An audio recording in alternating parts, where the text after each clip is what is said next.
$20,000, $100,000, $1 million. Is this how much we need to spend in order to build a watch collection we can be happy about? It's hard to look past all these crazy watch collections you see online, showing off a vast watch collection, or even a curated collection of watches that go well into the six figures or even higher. For the majority of us, those watch collections will probably be out of reach. However, with all the watches you can find out in the market today, you don't need to spend this much money. In this video, I'm going to prove to you just how possible this is. For a lot of us, when we first started out, we really didn't think about a collecting strategy. We tend to buy whatever looks pretty, which is fine and actually a good way of discovering what kinds of watches you're into, but sooner or later, when you do get an understanding of what kind of watches you like the most, there may be some watches that get very little to even no wrist time at all. I know I'm guilty of this. I've seen watch collections out there that stick to some kind of theme, whether it may be collecting every generation of a model, or an extreme one watch collection that does absolutely everything for the wearer. I always adore these kinds of collectors that really stick to their ideals to put together a well thought out curated watch collection. And a great benefit from keeping together a collection like this is it allows each watch to shine and be appreciated, keeping these watches on your wrist more and out of the box. So with all this in mind, let's try and answer these questions to build our watch collection for this video. What are you trying to accomplish? What theme are you choosing? What is your budget? And do the choices cover every aspect of your lifestyle? Alright, so far for this collection, I want to limit it to 3 watches, as I think 3 is just enough to cover all occasions most would encounter. I would want something that is rugged, that'll be my go-to watch when I know I'm going to be doing something active, and I don't really want to think about what's on my wrist and potentially scuffing it up. The second watch should be more refined and delicate for dressier occasions, like a wedding event, but can also be worn down with a t-shirt and jeans. The last watch I want to have a little fun with. This is going to be a statement piece, so something that, well, I wouldn't say flashy, but something that makes you happy, I guess. This is a watch that you'd whip out to refresh the palette a bit from the first 2 watches. What I want to accomplish with these 3 watches is for each of them to bridge the gap between sporty and dressy. This is a common watch collecting theme, and I'd say it'll be a fun one to experiment for this video. I'm going to give myself a budget of $1,000 for the overall cost of this collection, and I'm going to be choosing these watches from Jomashop.com, who is the official sponsor of today's video. I think Jomashop is a great place to discover and build out your watch collection, as they offer a wide assortment of watches from a bunch of serious watch brands, over 650 in fact. And they don't just offer entry-level watches, they also include rare watches that go well above the $50,000 price point. Jomashop has been around since the 90s and offers shipping worldwide, so be sure to stop by. A link to the website is in the description below, along with a link to pics from this video. Alright, now the fun part. Let's get shopping.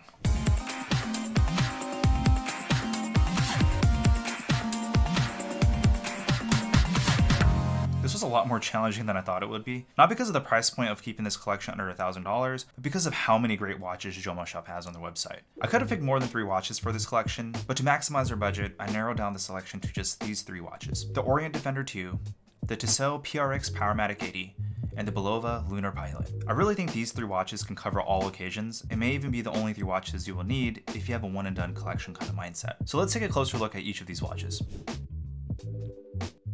If you aren't familiar with the Orient Defender line, at first glance, you may mistake this for a quartz caliber watch from Orient with its somewhat complicated dial layout, displaying the time, date, the day of the week in the subdial at 10 o'clock, and the time on a 24-hour scale at 5 o'clock. However, it does all this in an in-house automatic caliber from Orient, the caliber F6B22, which is amazing considering how much this is going for on Jomashop's website. The Orient Defender has this field watchy look to the overall design, especially with its matted Ranger green color dial. However, I wouldn't put this in the field watch category, as most would classify field watches to be relatively simple 3-hander watches. I'm always a fan of brushed finishing throughout the case and bracelet, as it'll help hiding scratches, especially with this covering all your rugged activities you might encounter. I was really close to choosing a dive watch to cover water resistance, but sacrificed just a little bit of depth for the versatility of this watch with its dial layout design. If you decide to take it for a swim, its 100 meters of water resistance is more than enough for a lot of us. You'll see a 24-hour scale at 5 o'clock, which, no surprise, isn't independently adjustable. This is still a fun and useful feature to see on the dial.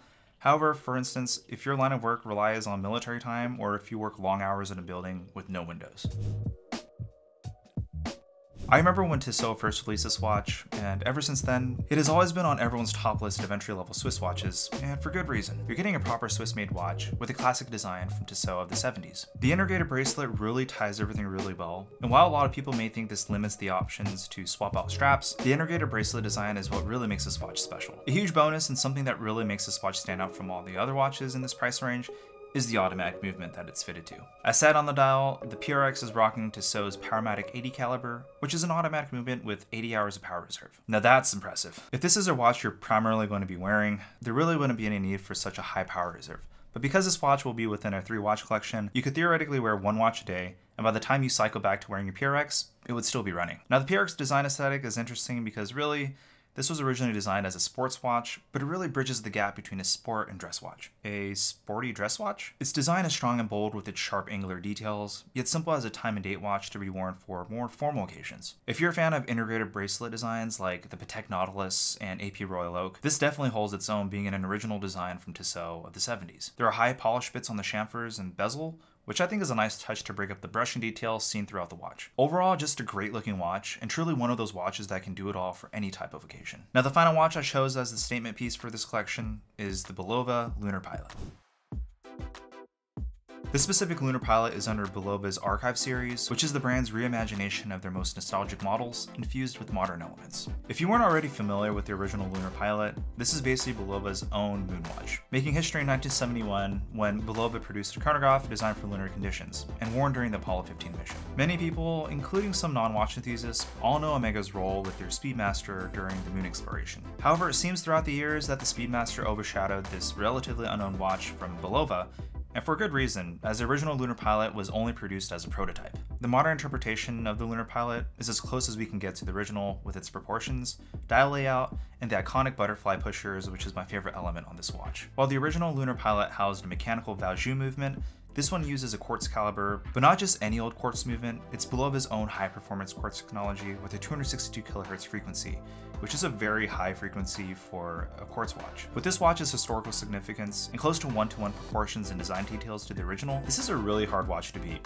let alone with its price point being able to stay under $1,000 in a 3-watch collection. In terms of versatility, I can see this watch pairing really well for a casual outing or even to the office. I don't really see this working for formal occasions with its bulkier design, but if you want to make a statement with the store to tell people, I think this is a great option. I mean, it is our statement piece in the collection after all. For $1,000, I think this collection of watches can be a great set of watches to live with. From something you can wear super hard every day out in the field, to something a little bit more refined, but still interesting and fun to wear. These 3 watches, I believe, can really cover all your bases and work well in a weekly rotation of watches to wear. So I have a couple questions for you. Do you have some sort of watch collecting strategy? And if you could just live with 3 watches at a time, what watches would those be? I'd love to know your thoughts in the comments below. I really hope you all enjoyed this video, and again, a special thanks to Jomashop who reached out to us and made this video all possible. So be sure to stop by their website at jomashop.com. Till next time, I'm Chris, this channel is Clicky Bezel, and we'll see you on the next one.